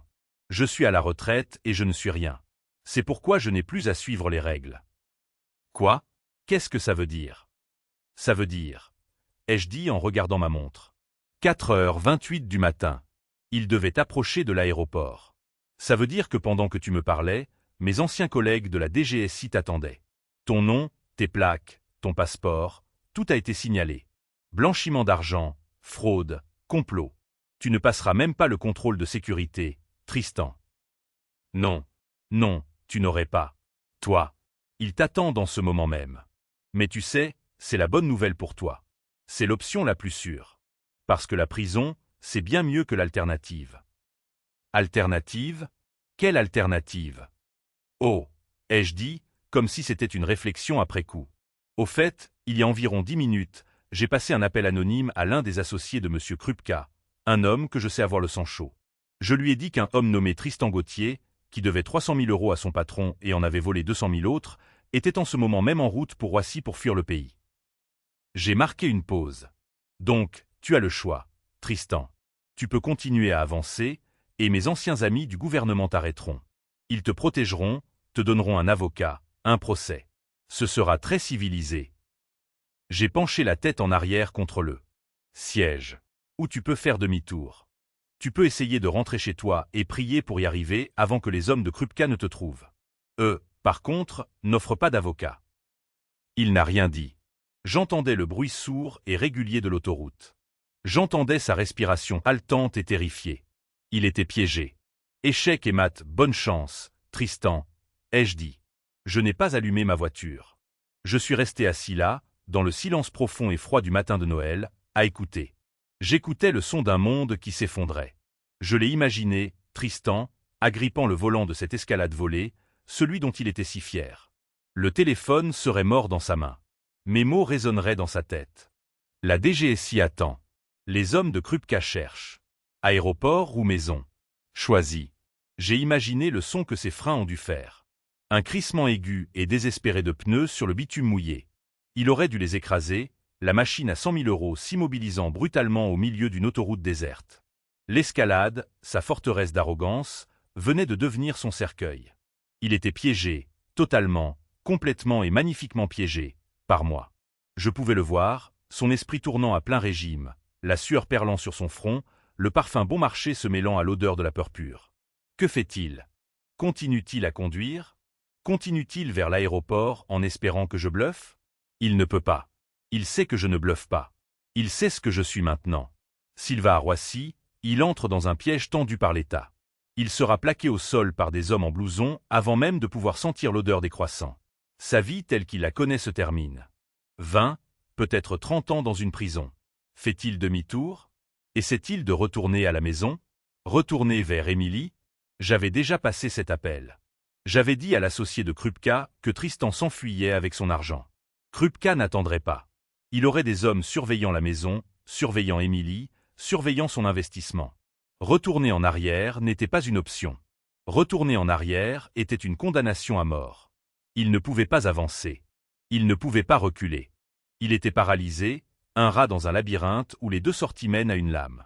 Il resterait simplement assis là, au milieu de l'autoroute, le moteur au ralenti, réalisant pour la première fois de sa vie choyée et pathétique ce que sont les vraies conséquences. Et juste au moment où ce désespoir absolu et sans fond commencerait à s'installer, il l'entendrait. Pimpon, pimpon, pimpon. Un son commençant faiblement au loin, puis devenant rapidement plus fort. Des lumières clignotantes, rouges et bleues, perçant le gris de l'aube, peignant son visage terrifié dans le rétroviseur. J'avais passé un dernier appel avant de lui parler. Un simple tuyau anonyme à la gendarmerie. Un signalement d'un escalade noire conduisant de manière erratique, zigzagant sur toute l'autoroute en direction de l'Est. Un possible conducteur ivre. Ce n'étaient pas des agents fédéraux. Ce n'étaient pas des hommes de main de la mafia. C'étaient juste des gendarmes locaux arrêtant un conducteur imprudent le matin de Noël. Tristan Gauthier, l'homme qui se prenait pour un caïd, l'homme qui allait voler ma maison et détruire ma fille, était sur le point d'être arrêté pour une simple infraction au code de la route. Et quand il vérifierait ses plaques, quand il verrait son nom, le signalement de la DGSI apparaîtrait. La fraude, le blanchiment d'argent, le lien avec Krupka, tout s'effondrerait. J'ai démarré ma voiture. Le ronronnement silencieux et fiable du moteur de la Peugeot était le seul son. La partie était terminée. J'ai mis la voiture en marche et je suis rentré chez moi, dans mon appartement tranquille. La chasse était terminée. Je n'ai pas eu de ces nouvelles pendant 2 jours. Je ne m'y attendais pas. La machine de l'État se déplace lentement au début, puis tout à la fois. Tristan était parti, avalé. Par le système. L'escalade a été mise en fourrière. La maison a été scellée, un avis de saisie jaune collé sur la porte rouge criarde. Je suis resté dans mon appartement. J'ai payé mes factures. J'ai arrosé la plante de lierre de Claire. J'ai lu le journal. J'ai attendu. Le 3e jour, on a frappé à la porte. Ce n'étaient pas les coups frénétiques de la fête. C'était un tapotement faible et hésitant. Le son de quelqu'un qui n'a pas le droit de demander à entrer. J'ai regardé par le Judas. C'était Émilie. Elle avait une mine affreuse. Je ne suis pas un homme qui remarque la mode, mais je pouvais voir ça. Ses vêtements chers étaient froissés, comme si elle avait dormi avec. Ses cheveux étaient emmêlés, pas lavés. Son visage était pâle et bouffi. Ses yeux rouges et vifs après des jours de pleurs. C'était une version évidée de la fille dont je me souvenais. J'ai ouvert la porte. Je ne l'ai pas ouverte en grand. Je l'ai juste assez ouverte. Je me suis tenu dans l'embrasure de la porte, bloquant son entrée. Papa. Sa voix était un croassement sec. Je l'ai juste regardé. Je n'ai rien dit. Le plus vieil outil de l'enquêteur, le silence. Laissez-les combler le vide. Laissez-les avouer. Papa, s'il te plaît, a-t-elle murmuré, les larmes montant immédiatement. Tu dois m'aider. T'aider avec quoi, Émilie? Ils l'ont arrêté, sanglota-t-elle, les mots sortant en cascade. Ils ont arrêté Tristan à l'aéroport et ils sont venus à la maison. Des agents, papa. Ils parlent de crime organisé, de blanchiment d'argent. Ils ont dit que je suis une complice. Elle tremblait, tout son corps frissonnait. Ils saisissent tout. La maison, les banques. Ils vont saisir la maison parce qu'elle a été achetée avec de l'argent sale. La BMW a disparu. Ils ont gelé mes comptes. Papa, je n'ai rien. Je n'ai nulle part où aller. Tu dois m'aider. Je suis ta fille. Elle a tendu la main vers moi. Je n'ai pas bougé. Je l'ai juste regardé. J'ai laissé son plaidoyer flotter dans l'air vicié du couloir. Je l'ai laissé voir le vide absolu dans mes yeux. Quand il a porté ce toast, Émilie, ai-je dit, ma voix calme, neutre. Quand il s'est tenu sur la table basse, espérant que j'étais parti pour de bon. Tu as ri. Son visage s'est décomposé. Je n'ai pas, a-t-elle balbutié. Je ne voulais pas. J'étais ivre. J'avais peur de lui. Je ne savais pas quoi faire. Tu as gloussé, ai-je dit. Tu es resté là pendant qu'il portait un toast à ma mort et tu as gloussé. Tu as fait ton choix, Émilie. Tu l'as choisi, lui. Tu as choisi l'argent. Tu as choisi l'escalade. Tu as choisi le mensonge. Non, a-t-elle gémi. Je ne l'ai pas fait. Je t'aime, papa. S'il te plaît. Tu es mon père. Tu dois m'aider. Je ne suis plus ton père, Émilie. Ton père était la complication. Ton père était le vieil homme dont tu pouvais te moquer. Je suis juste Mathieu. Et Mathieu est l'homme dont ton mari a falsifié la signature. Mathieu est l'homme dont toi et ton mari avez conspiré pour voler la maison. Je n'ai pas conspiré. J'ai juste signé. Tu as signé. Ai-je terminé pour elle? Tu as signé et tu n'as pas posé de questions. Tu as vécu dans une maison que tu ne pouvais pas te permettre et conduit une voiture que tu n'avais pas gagnée et tu ne t'es jamais demandé pourquoi. Parce que tu étais une lâche. Tu étais faible. Et dans ce monde, la faiblesse n'est qu'un autre mot pour la complicité. Elle m'a regardé, les yeux écarquillés, avec la terrible compréhension que l'homme en face d'elle n'allait pas la sauver. Qu'est-ce que je suis censé faire? A-t-elle murmuré. J'ai regardé ma fille, l'épave d'une femme dans l'embrasure de ma porte, et je lui ai donné mon verdict final. Tu vas découvrir ce que c'est que d'être une adulte, Émilie. Pour la première fois de ta vie. Tu vas appeler le bureau du procureur de la République. Tu vas leur dire que tu veux coopérer pleinement. Tu vas leur dire absolument tout ce que tu sais sur Tristan, sur Anton Krupka, sur le compte des Caïmans, tout. Ils vont m'envoyer en prison. Peut-être, ai-je dit. Ou peut-être qu'ils te verront pour ce que tu es, une femme sotte et cupide qui a été utilisée par un criminel plus malin. Peut-être qu'ils te donneront du sursis. Mais tu auras un casier judiciaire. Tu auras ça pour le reste de ta vie. Mais je n'aurai rien. Tu vendras cette BMW ridicule s'ils ne l'ont pas déjà saisie. Tu vendras tes sacs de créateurs. Tu vendras cette bague Tapax en grave-l'œil à ton doigt. Tu utiliseras cet argent pour engager un avocat commis d'office. Et puis tu trouveras un travail. Tu serviras des tables ou tu répondras au téléphone ou tu feras le ménage. Et tu paieras, pour la première fois, ton propre loyer. Tu te tiendras, pour la première fois, sur tes propres deux pieds. Tu vas, Émilie, enfin assumer la responsabilité de tes choix. Elle me fixait simplement, les larmes figées sur son visage. Elle réalisait qu'il n'y avait pas d'issue. La banque de papa était fermée pour toujours. Je ne peux pas, a-t-elle murmuré. Je ne sais pas comment faire. Alors tu apprendras, ai-je dit. Je l'ai regardée une dernière fois. La fille de mon cœur, le dernier morceau de Claire. Elle était partie. À sa place, il y avait cette étrangère. Cette étrangère faible et compromise. Adieu, Émilie. J'ai fermé la porte. Je ne l'ai pas claquée. Je l'ai simplement fermée fermement. Je l'ai entendu pousser un petit son brisé de l'autre côté. J'ai tourné le pêne dormant. Un clic lourd et final. Je suis retourné à mon bureau, je me suis assis et j'ai ouvert mon journal. Mes mains étaient parfaitement stables. La maison était silencieuse. L'ordre avait été rétabli. Cette histoire nous enseigne une dure leçon. La cupidité est un puissant fond qui finit par vous engloutir. Tristan et Émilie avaient toutes les chances de se construire une vie honnête, mais ils ont choisi la voie de la tromperie. Ils croyaient que l'argent était le pouvoir ultime, mais ils avaient tort. Ils ont sous-estimé l'homme tranquille dans le coin. Ils ont oublié que la vraie force ne réside pas dans ce que vous possédez ou dans le bruit que vous faites. Elle réside dans le caractère, l'intelligence et la patience d'attendre le moment parfait pour révéler la vérité. Ils ont joué un jeu court et Tapax en grave-l'œil. J'ai joué le jeu long. Si vous croyez que les actions doivent avoir des conséquences, abonnez-vous à cette chaîne pour plus d'histoires où la vérité finit toujours par triompher.